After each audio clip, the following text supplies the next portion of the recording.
rated challenge. So today I want to talk about your shoulder clicking when you're doing lateral raises. So lateral raises are straight out to the side here, and a lot of people complain about getting their shoulders starting to click, click, click, click, click, or crunch when they come down or up. And that's pretty common, not normal, but common, as a lot of my clients hear me say. But some of that's from inflammation, and then other parts of it is because a lot of us have this internal rotation in our shoulders. So our shoulder, I'm gonna get a little closer. So our shoulder tends to tuck forward, rotate like this.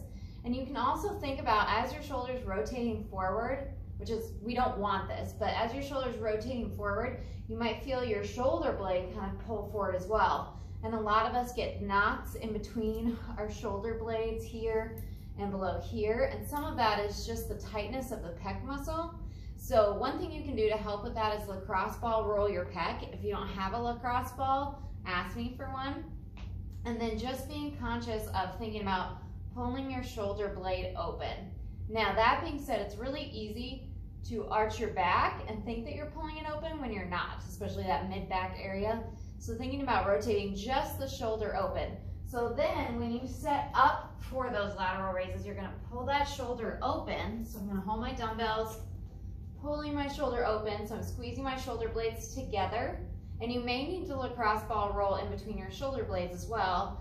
But sometimes if you do that and your pec muscles up here are still tight, then you're not gonna be able to do it very well. So both things would be beneficial.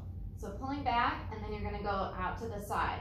So I'm keeping my chest nice and open versus rotating here and coming up. And of course I'm exaggerating. And then something else you can do is, what you should be doing, is at least keeping a slight bend in your elbows.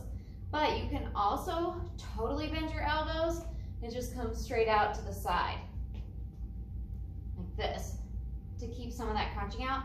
And that also makes it easier to pull those shoulder blades back.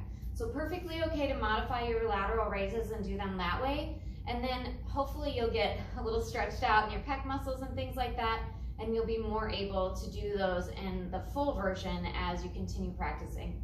So I hope you have a wonderful week, and thank you.